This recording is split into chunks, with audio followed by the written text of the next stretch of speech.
कौन है डीके शिव कुमार जो कर्नाटक के मुख्यमंत्री के रूप में सिद्धारमैया के उत्तराधिकारी बनने जा रहे हैं।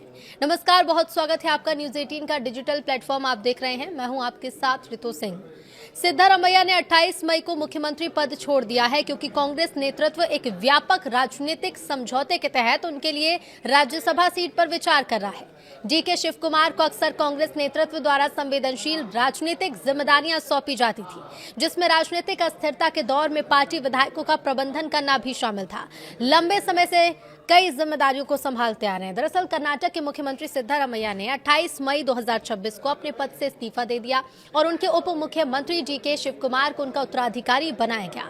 ये घटनाक्रम मंगलवार को नई दिल्ली स्थित कांग्रेस मुख्यालय में हुई एक उच्च स्तरीय बैठक के बाद सामने आया, जिसमें पार्टी अध्यक्ष मल्लिकार्जुन खड़गे, लोकसभा में विपक्ष के नेता राहुल गांधी, कर्नाटक प्रभारी रणदीप सुरजेवाला, सिद्धारमैया और शिव कुमार समेत कई वरिष्ठ नेता शामिल थे। यह निर्णय पार्टी की उच्च कमान के लिए एक बड़ी सफलता है, जो 2023 के विधानसभा चुनाव में जीत के बाद से कर्नाटक में नेतृत्व की प्रतिस्पर्धी महत्वाकांक्षाओं से जूझ रही थी।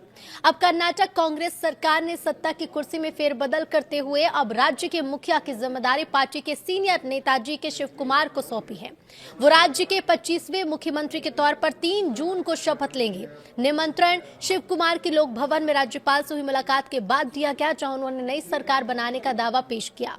शिव कुमार के साथ सिद्धारमैया और राज्य के अन्य वरिष्ठ नेता भी मौजूद थे। दरअसल डीके शिव कुमार को कर्नाटक में कांग्रेस विधायक दल का नया नेता चुना गया है और वो राज्य के अगले सीएम होंगे। 30 मई 2026 बेंगलुरु के विधानसौधा में कांग्रेस विधायकों की बैठक में निर्णय लिया गया। सिद्धारमैया ने स्वयं शिव कुमार का नाम मुख्यमंत्री पद के लिए प्रस्तावित किया। वरिष्ठ कांग्रेस नेता जी परमेश्वर ने इस प्रस्ताव का समर्थन किया, जिसे पार्टी विधायकों ने सर्वसम्मति से स्वीकारा। एआईसीसी के महासचिव केसी वेणुगोपाल ने बाद में शिव कुमार के चुनाव की औपचारिक घोषणा की, जिससे मुख्यमंत्री के रूप में उनकी नियुक्ति से पहले संवैधानिक प्रक्रिया पूरी हो गई है। अब डीके शिव कुमार का राजनीतिक सफर कैसा रहा है वो आपको बता देते हैं। तो देखिए, छात्र नेता से कर्नाटक के सीएम बनने तक एक राजनीतिक रूप से सक्रिय परिवार में जन्मे शिव कुमार ने 18 साल की आयु में सार्वजनिक जीवन में प्रवेश किया। डीके शिव कुमार का राजनीतिक करियर 4 दशकों से ज्यादा समय तक फैला हुआ है। वो छात्र राजनीति में सक्रिय रहे जब वो कांग्रेस के छात्र संगठन national students union of India में शामिल हुए, तेजी से आगे बढ़े और 1981 से 1983 के बीच एनएसयूआई के बेंगलुरु जिला इकाई के अध्यक्ष के रूप में काम किया। बेंगलुरु के रामनारायण चेलाराम कॉलेज में पढ़ाई के दौरान युवा कांग्रेस में शामिल हुआ और इसकी कर्नाटक इकाई के महासचिव भी बने। वो राज्य की चुनावी राजनीति में 1985 में आए और कांग्रेस ने उन्हें सथानूर विधानसभा क्षेत्र से जनता दल के सबसे प्रभावशाली नेता एचडी देवेगौड़ा के खिलाफ मैदान में उतारा। हालांकि वो हार गए, लेकिन डीके शिव कुमार के दमदार प्रदर्शन ने उन्हें होनहार युवा नेता के रूप में स्थापित कर दिया। 2 साल बाद सथानूर निर्वाचन क्षेत्र से बेंगलुरु ग्रामीण जिला पंचायत के लिए चुने गए। 1989 में उन्होंने कांग्रेस के टिकट पर सथानूर से पहला विधानसभा चुनाव जीता। शिव कुमार का पार्टी में उदय 1990 के दशक के आरंभ में तेजी से हुआ। उन्होंने सारेकोप्पा बंगारप्पा सरकार के गठन में महत्वपूर्ण भूमिका निभाई। जेल मंत्री नियुक्त हुए, जिससे राज्य मंत्रिमंडल में सबसे युवा मंत्रियों में से एक बन गए। 1994 में कांग्रेस का टिकट न मिलने के बावजूद उन्होंने बागी उम्मीदवार के रूप में चुनाव लड़ा और अपनी राजनीतिक प्रासंगिकता बरकरार रखी। कई दशकों में शिव कुमार ने कुशल आयोजक और चुनाव रणनीतिकार के रूप में प्रतिष्ठा बनाई। पूर्व मुख्यमंत्री एसएम कृष्णा के करीबी सहयोगी होने के नाते उन्होंने सहकारिता, शहरी विकास और ऊर्जा समेत कई महत्वपूर्ण विभागों का काम संभाला।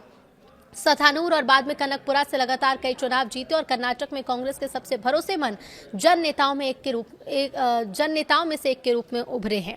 उनका प्रभाव चुनावी राजनीति से कहीं ज्यादा व्यापक था। शिव कुमार को अक्सर कांग्रेस नेतृत्व द्वारा कई महत्वपूर्ण राजनीतिक जिम्मेदारियां सौंपी जाती थी, जिसमें राजनीतिक अस्थिरता के दौर में पार्टी विधायकों का प्रबंधन करना भी शामिल था। इधर 2017 के गुजरात राज्यसभा चुनाव के दौरान कांग्रेस विधायकों की रक्षा करने में उनकी भूमिका ने उन्हें राष्ट्रीय स्तर पर पहचान दिलाई और पार्टी के प्रमुख संकट मोचक के रूप में उनकी छवि को मजबूत किया गया।